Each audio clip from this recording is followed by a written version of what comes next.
Eu tava dirigindo, música tocando, tudo certo, uma viagem, até que um carro entrou do nada na minha frente, sem me dar nenhuma seta, nenhum aviso. Eu freiei, normal, e seguimos a vida. Mas aí eu pensei, será que a gente faz assim na vida também? A gente muda de faixa, muda de plano, muda de humor e esquece de avisar quem tá vindo atrás? Ou até mesmo quem mora com a gente. Às vezes no trabalho, em casa, em qualquer relação, a gente muda de direção, não sinaliza. E hoje eu queria falar sobre isso, sobre essa seta invisível da comunicação, porque no fundo, dirigir sem seta e viver sem avisar dá no mesmo resultado. Uma baita confusão e um sentimento de que não foi avisado. Hello, it's me. Oi, queridos, oi, queridas. Hoje eu quero fazer uma relação entre comunicação no trânsito e na vida. Não só com uma buzina, uma buzinada mental, mas com gestos claros. Sinalizar, dar seta, mostrar a direção que você quer ir. É um tiro silencioso, mas de grande impacto. Quando a gente comunica, a gente não mexe só com a sua rede conectada diretamente, mas a gente mexe com toda uma rede que está conectada com você de forma indireta também. Essa rede inclui quem divide a vida com você, seja ele familiares, colegas de trabalho, companheiros, até mesmo seus pets. E sinalizar suas intenções é uma forma de cuidar do ambiente que está ao seu redor. Eu fiquei pensando sobre isso e ultimamente eu tenho pegado mais Uber para deslocar e também eu dirigi para viajar para minha cidade, então eu comecei a perceber essas coisas sobre comunicar no trânsito e eu tenho percebido que alguém pode virar sem dar uma seta, que é o que aconteceu comigo, pode mudar de faixa sem te sinalizar. Isso de certa forma me incomoda e acredito que não só a mim, mas todos que estão ali conectados naquele meio no qual você nem, não sabe o que o outro tá querendo fazer ou as intenções do outro. E também tem a segurança, né? Que você tá ali querendo chegar no seu destino com segurança. Isso incomoda também porque é como se fosse uma quebra de expectativa. Isso também acontece dentro da nossa casa. Quando você combina algo com alguém ou não combina e espera que o outro adivinha, isso muda totalmente a rotina. Muda o humor, muda plano sem avisar, isso gera um atrito. Eu fiquei pensando sobre isso porque às vezes a gente acha que o outro tem, tipo assim, uma bola de cristal. E quando às vezes você planeja de fazer alguma coisa, mas você não contou pra ninguém que você quer fazer aquilo, às vezes, por exemplo, você quer arrumar casa. E você acha que todo mundo vai estar no mood arrumar casa, ou todo mundo vai estar no mood cozinhar. Você acordou inspirada a cozinhar, então você quer que todo mundo esteja naquele mood. Que acaba que gera uma frustração, mas você comunicou que era essa a sua intenção e que você queria que o outro participasse? Que às vezes você fica frustrada à toa, né? Que é o que tem acontecido comigo. E eu queria compartilhar e eu vi essa conexão. E você já ficou irritada quando alguém não sinaliza? E eu, particularmente, fico sem entender que às vezes uma pessoa entra na sua frente sem dar nenhuma sinalização. Eu encaro de forma pessoal como se fosse uma falta de respeito. É como se a pessoa tivesse entrado na sua frente, por exemplo, numa fila, e só entrou na sua frente, não olhou pra trás, às vezes até trombou em você ou, enfim, fez você frear bruscamente, algo nesse sentido. E a sensação que eu tenho é que a pessoa tá snob com o nariz em pé. Isso me irrita. E na vida, isso também acontece quando alguém, por exemplo, toma uma decisão de última hora que impacta toda a rotina da sua casa, da sua família, dos seus filhos, e não compartilha, deixa pra compartilhar de última hora quando você talvez planejou alguma coisa ou quando você não esperava aquilo. E não comunicar é deixar o outro quase que tipo no vácuo mesmo. E aí eu lembrei que eu tava tentando comunicar com caminhoneiros. Eu fui de São Paulo a Jamolevad, que é uma cidade que fica a 120 km de BH. Então eu fui de São Paulo a Jamolevad, Jamolevad a São Paulo. E eu lembro que teve uma vez que eu peguei carona com uma pessoa, a gente estava indo pra praia e essa pessoa sabia comunicar com os caminhoneiros, porque uma vez ela já tinha sido um caminhoneiro. Eu tava reparando que ele tava dirigindo, assim, e, gente, é uma loucura. Não sei se vocês já viram isso, uma pessoa que, tipo, já foi caminhoneiro conversando com outro caminhoneiro, tipo, na estrada. É uma loucura, usa todas as sinalizações possíveis pra comunicar. Isso é um código quase que mor dentre os caminhoneiros. Quando eu tô na estrada, aí eu fico tentando replicar isso, né? Porque, como eu vi ele fazendo, eu fico tipo assim, ah, agora eu também sei. E eu pago meio que interno, porque eu não sei exatamente essa linguagem silenciosa da estrada. E eu fico tentando dar meus pulos, né? Mas é tão legal quando o caminhoneiro retribui, né? Com uma buzina de caminhoneiro, umas coisas assim. Acho bem legal. Quando eu fui viajar com essa pessoa que já foi caminhoneiro, ele ultrapassou e deu um tanto de seta pro seta direita, seta esquerda, seta direita, seta esquerda. Tipo assim, ficou apertando de forma bem rápida as duas setas, alternando, sabe? E aí eu fiquei perguntando. E eu perguntei pra ele o que que ele tava fazendo, por que ele tava fazendo isso. E aí ele falou que é uma forma de agradecer o outro por ter dado passagem. Eu achei assim, nossa, que legal. Quantos obrigados a gente deixa de dar por aí no trânsito, às vezes por não saber. Eu fico dando uns joinhas, algo assim, pra conectar. E aí, fazendo essa conexão com a vida, né? Quantos obrigados a gente deixa de dar dentro de casa também? Quantas vezes a gente esquece de expressar, reconhecer por gestos que facilitam a nossa rota, eh, melhoram, dá satisfação pra gente seguir. Essa é uma coisa pra gente pensar referente a isso, porque agradecer é uma forma de um feedback também, né, pra você continuar fazendo. Aí eu fui pesquisar alguns estudos que falam sobre essa comunicação no trânsito. Aí eu achei 3 estudos. O primeiro estudo é da FAW, FAW, de 2013, e encontrou que cerca de 76% dos motoristas usam seta ao virar, mas que esse uso ele pode variar para menos usados nas viradas à direita, com trânsito intenso e sem faixa específica. Então, esse estudo falou isso. Aí teve outro estudo que eu vi da Taylor e Francis Online, é de 2023, é mais recente, e mostrou que distrações reduzem o uso da seta. Quando você está falando no celular ou tem muitas demandas visuais, a gente escolhe ignorar ou esquecer de sinalizar mesmo. Eu achei isso interessante porque as distrações, elas, de certa forma, não deixam a gente estar no presente, né? Elas realmente distraem a gente e não deixam a gente comunicar de fato, né? E teve um outro estudo que eu vi também, que foi publicado na Archive, que fala que 60% das pessoas usam a seta antes de mudar de faixa, mas muitos só depois ou não usam. E 7% dos casos não usam a seta. Então, assim, eu vou colocar esses estudos na descrição para quem quiser aprofundar mais no conhecimento. Sinalizar no trânsito, eu fiquei pensando que agora, para mim, é uma forma de cuidado com quem está ao nosso redor, com quem está dentro do seu carro, dentro do carro do outro. Porque quando você vê de forma macro, são apenas carros, máquinas andando. E na visão micro, tem uma pessoa ali operando, tem gente dentro do carro, tem famílias, tem histórias.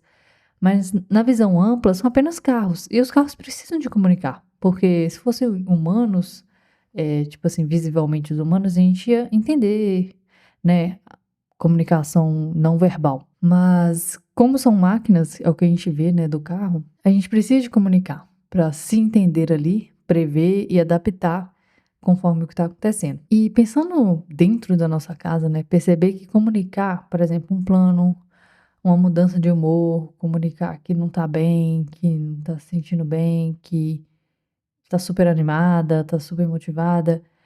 Isso ajuda quem vive com você a se adaptar, ajuda a pensar e planejar coisas para fazer no dia, ou ficar no mood não fazer nada, enfim. Usar ou não usar setas diz muito sobre paciência também, empatia e consciência do que está acontecendo. E aí vem uma pergunta: quando foi a última vez que você deixou de dar seta por preguiça ou porque achou que ninguém ia notar? E quando você esqueceu de dar seta e se sentiu meio culpado por isso? Às vezes eu me pego assim pensando nesses momentos que eu fiz isso. E é normal, né, a gente fazer, mas é sempre bom manter isso na consciência, né? A importância de comunicar no trânsito. E aí depois eu penso na satisfação de algum gesto no trânsito que aconteceu comigo ou que eu fiz, enfim, que eu contribuí com aquilo e que de certa forma fez diferença, e deu certo ali. Porque assim, por exemplo, talvez vocês já passaram por isso, mas sabe quando você pega aquele engarrafamento e tipo, você por distração vê que você tem que ir pra faixa à direita e tipo, não tem mais faixa à esquerda, tipo, a faixa vai acabar, tipo, se você seguir ali, você vai ter que dar uma volta de 2 horas E aí você tem que desesperadamente ir para a faixa direita imediatamente. E aí, tipo, quando você olha pro lado, no caso pro retrovisor direito, e vê que é uma pessoa entendeu que você precisa virar, lógico que você sinalizou, e a pessoa já reduziu, gente, isso é uma sensação de muita satisfação e gratidão pela pessoa que está atrás e entendeu o seu desespero dentro do carro e te deu passagem. Então isso ajuda muito a facilitar, né, a sua vida, a diminuir um pouco ali a pressão, o estresse que o trânsito já gera na gente, e a vida em si já gera. Então, é muito bom ter essa sensação. E em casa, pensando em casa agora, porque a gente tá fazendo essa conexão, né? Quando você sinaliza que, por exemplo, você vai trabalhar até mais tarde, ou que vai precisar de um tempo sozinha, ou que precisa de ajuda, precisa de colaboração, tá de TPM, precisa de mais carinho, ou tá de TPM, não encoste em mim, ou, sabe? Sabe quando você sinaliza esses pontos? São pequenos gestos que evitam, assim, colisões emocionais, evita várias coisas.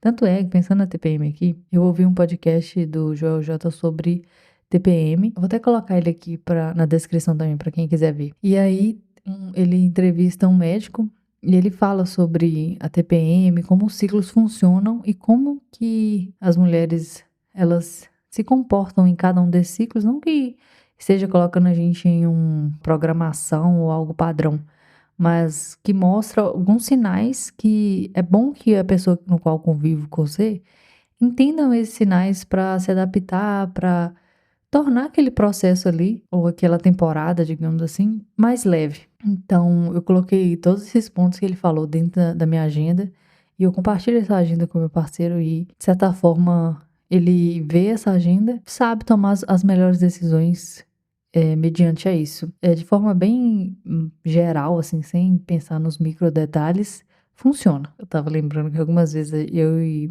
meu parceiro, a gente vai cozinhar, alguma coisa assim, ou tá junto na cozinha e, tipo, direto a gente tromba um no outro. Tipo, eu fiquei pensando, nossa, faltou uma seta. Porque às vezes a gente vira de forma muito brusca, ou tipo, não vai girando e entendendo o que tá acontecendo ali, para depois realmente girar, fazer seu movimento. Às vezes a gente tá tão assim, sem achar que não tem ninguém perto, que acaba que a gente tromba mesmo. E eu fiquei pensando, será que a gente tá realmente avisando as nossas intenções para as pessoas, expectativas? Será que a gente tá mudando de direção e dizendo, tipo, vou virar? Ou mesmo que verbal ou não verbal, sabe? Essas sinalizações, eu acredito que elas auxiliam muito na convivência. Por exemplo, amanhã eu vou sair cedo, amanhã eu quero acordar cedo, essa semana eu quero manter minha rotina de acordar cedo, na sexta-feira eu vou querer ficar sozinha, tô pensando em mudar o livro que eu tô lendo, não quero mais ler esse, eu não quero mais ver essa série não tá me fazendo bem. Sinalizar essas coisas evita ruídos, frustrações e essas colisões, assim, dos planos, porque acaba que você pensou uma coisa de fazer com a pessoa, por exemplo, dormir até tarde no sábado. Aí a pessoa tá querendo que no sábado acordar às 5 da manhã pra, tipo, nossa, fazer um cardio matinal, começar o sábado no sabadão e arrumar a casa, sabe aquilo? Tipo assim, são intenções totalmente diversas e quando você não comunica, frustra, causa esse desentendimento. Quando a gente comunica essas coisas, ajuda ao redor a adaptar as suas condições, ao meio, ao que a pessoa vai fazer junto, vai fazer separado, e onde querem ir sem precisar de mudar nada. Então, pensando em exemplos aqui agora, né? Talvez, por exemplo, você tenha um filho ou um carro ou compromisso que você quer fazer com o outro. Por exemplo, gosto de almoçar junto e às vezes eu deixo de falar que eu quero almoçar junto e só, tipo, deixo a vida seguir. E quando o almoço tá pronto, o horário não bate, entendeu? A pessoa tá fazendo outra coisa, entrou no flow e eu já tô ali morrendo de fome porque eu tô cozinhando há um tempo, né? Tipo, 1 hora mais ou menos e a fome já bateu. E aí, tipo, você planeja tudo aquilo e espera que o outro apareça, mas você não comunicou. E aí, essas pequenas coisas, elas podem ser talvez muito importantes pra você, mas que não foi comunicado. Então, o ideal, quando eu tenho esses pensamentos assim, de observação com relação a isso é que se você não comunicar, não dar uma seta falando que, tipo, daqui a pouco vai ter um almoço, ou, por exemplo, no dia anterior você já falar, olha, amanhã eu vou fazer um almoço assim, assim, assado, vai ficar pronto 1 hora da tarde, então se programa porque eu quero que você venha. Quase que um convite mesmo, é uma forma de dar seta e sinalizar que é o que você quer, se a pessoa tem esse horário, se ela quer fazer isso também.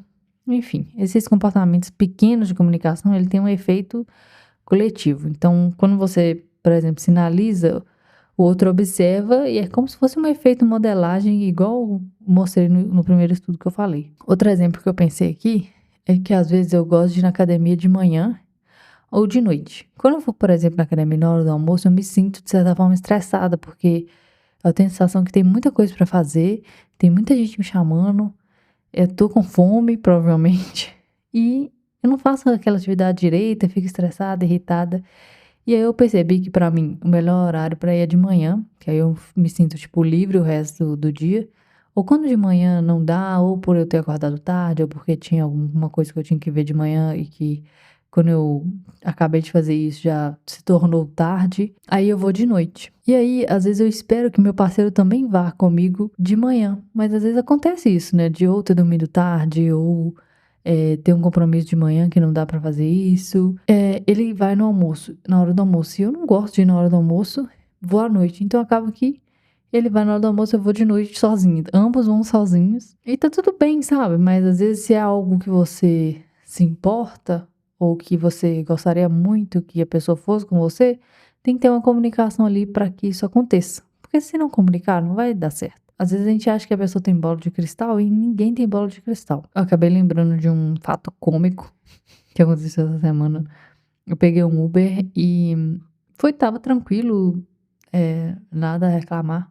Mas só que chegou numa parte lá do caminho que aumentava a velocidade, né? Que você poderia ficar até 90 km/h, alguma coisa assim. Eu percebi que o motorista, ele, né, quis acelerar e tudo mais. Começou a mudar de faixa pra ir pra uma faixa que tava mais rápida. E aí, o engraçado foi que, tipo, ele ficou uns 10 minutos mudando de faixa. E do nada, uma pessoa entrava na frente dele. Ele mudava de faixa de novo, uma pessoa entrava na frente. E a pessoa entrava na frente, tipo, quebrando totalmente a velocidade dele, sabe? Ele, por exemplo, estava quase chegando a 80, a pessoa entrava na frente e tava, tipo, e ficava 70, 60, entendeu? Tipo, fazendo ele reduzir drasticamente a velocidade. Drasticamente não, né? Reduzir a velocidade, não que eu fiquei com medo, nada do tipo, mas é que eu achei engraçado que foi, tipo, 10 minutos ele fazendo isso.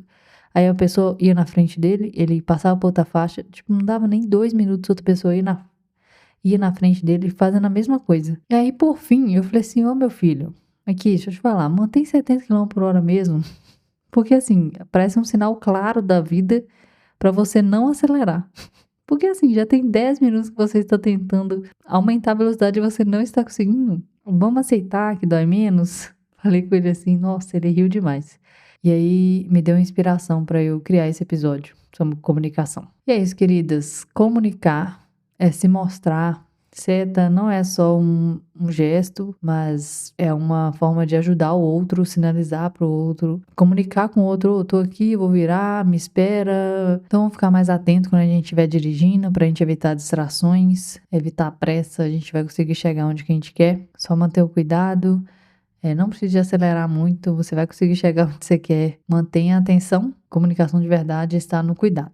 E esse cuidado começa dentro de você, dentro da sua casa, e você transmitir isso para o mundo. E esse cuidado começa em casa. É ali que a seta silenciosa da empatia, da escuta ativa, faz com que você evite acidentes que nem sempre fazem barulho, mas machucam igual. É isso, gente. Bye, bye. Até o próximo episódio.